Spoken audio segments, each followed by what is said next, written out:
So ito po mga ka-farmers yung aking sitaw na yung variety niya po ay Galante F1. So kung naghahanap po kayo ng variety po ng sitaw na hitik po siya mamunga o maganda sa pagbumunga, so ito po yung Galante F1. So yung nakadepende rin mga farmers sa lugar natin, no, kung ano po yung mabentang sitaw. So meron din po kasi sa ibang lugar na yung variety po niya ay yung Negro Star o yung parang kulay green po siya. So ito medyo ano siya, mapusyaw po na kulay green, medyo may medyo puti po yung kanyang kulay. Ayan po.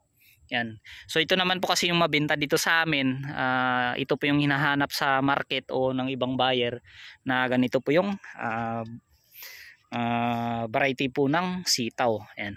So bali ano na po to mga farmers, 45 days na po ito. Bali ano na rin, pangatlong selection na po bukas o pangatlong harvest na nito. Yan, so yung pitas kasi sa sitaw kapag talagang marami na po yung bunga niya, every other day. So isang araw lang po yung pagitan, pitas na naman po. So magkaparehas po sila ng okra. So mabilis lang po kasi lumaki yung mga bunga nito. Kaya isang araw ang pagitan, so pwede na po makapagpitas. So maganda pa siya tingnan mga farmers dahil bata pa. Ayan o. At kakasimula niya lang pong mamunga at unti-unti na rin pong dumadami. Yung kung patungkol naman po sa insecticide na gamit ko po dito ay yung Prebaton. So Prebaton lang yung gamit ko po dito. At saka yung Mitomil. So yung Mitomil po yan mga farmers, nakahalo na po yan sa Megatonic na foliar. So yun naman po yung ginagawa kong maintenance dito na foliar, yung Megatonic. At saka gumagamit din pa ako dati dito ng Hyper na red or orange, no, complete foliar po yon, complete fertilizer. So nakalimutan ko lang po yung NPK nun kung ano.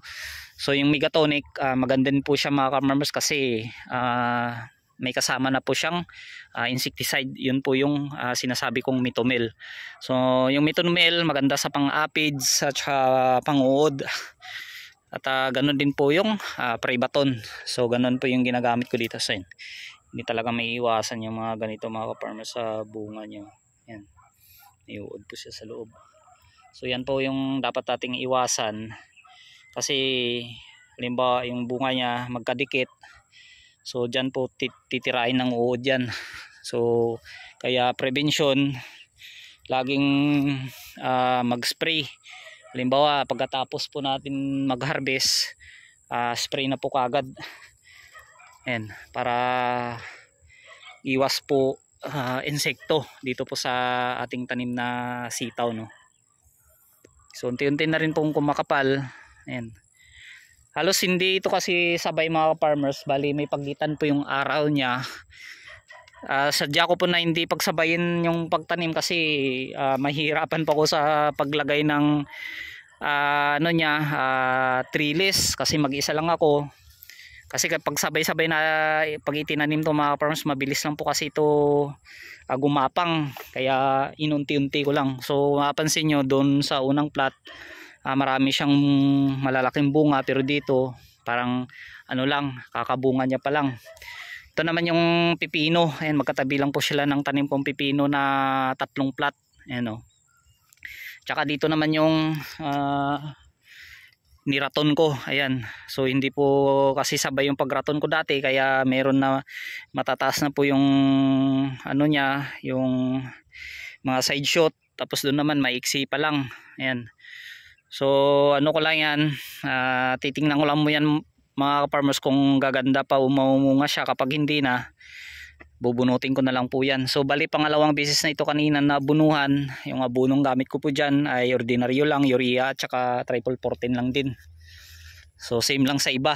So hindi po tulad dun sa iba kong tanim, sa nahuli bago kong tanim na talong. Ang gamit ko po dun ay yung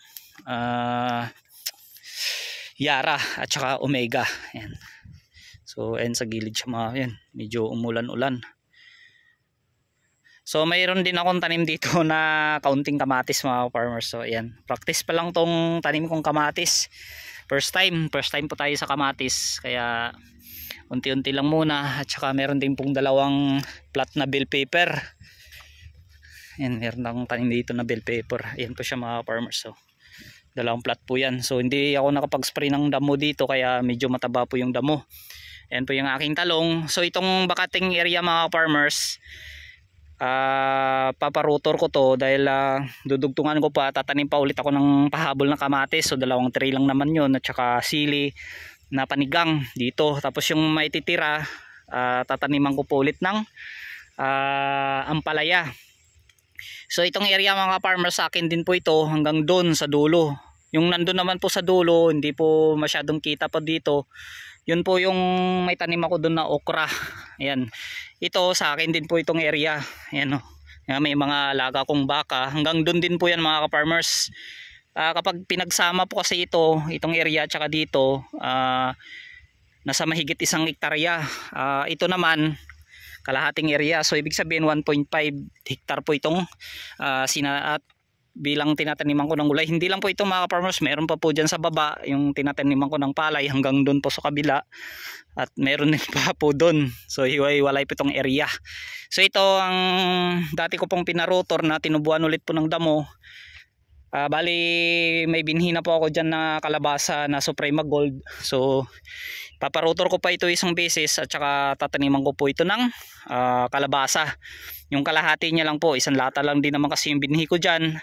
Tapos yung pinakadulo niya, sasabugan ko na lang po ng munggo. So ganun po yung may tatanim ko po mga farmers sa ngayon. So itong mga poste naman, tatanggalin ko lang po ito. Tanggalin ko itong mga poste dahil gagamitin ko po ito dun sa bago kong tanim na talong. Ayan, mapapansin nyo, patay na po yung damo. So na-sprayan ko din pa kasi ito ng glupos. Ito kahapon lang, anong 1 araw pa, kaya medyo unti-unting na nagyayelo na. Ayan siya oh. Yan po yung mga raton ko. So ito naman yung sili ko na labay po mga ka-farmers na nakasurvive sa bagyo. Yan oh. At unti-unti na rin pong dumadami yung kanyang bunga.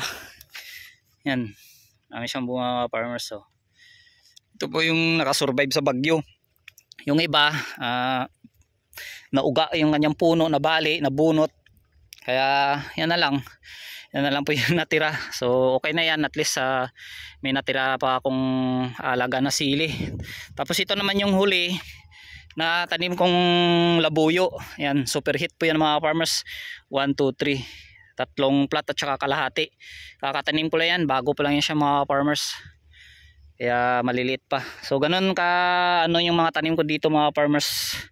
So sa ako lang mag-isa no. Yan po yung mga tanim ko. Unti-unti lang po na tanim lang po ng tanim hanggat na dumami. So kapag nag-harvest, kukuha na lang ng tao. Kapag wala kasing hilig yung mga tao dito sa amin mga farmers magtanim ng mga gulay no. So sa ibang lugar, so sa Karatig Barangay, kasi bayan na po itong amin. Yan, makikita na po yun, bayan na po, pinakabayan na po yan dyan mga farmers. Dun sa pinakamalayong bundok, marami dun nagtatanim ng gulay. So dito rin po nila sa bayan binabagsak o sa dun sa norte, sa Pandan o Kulasi. Yan. So nasa Antique po kasi ako mga farmers. Kaya ayan. So hanggang dito na lang po, ay maraming salamat po.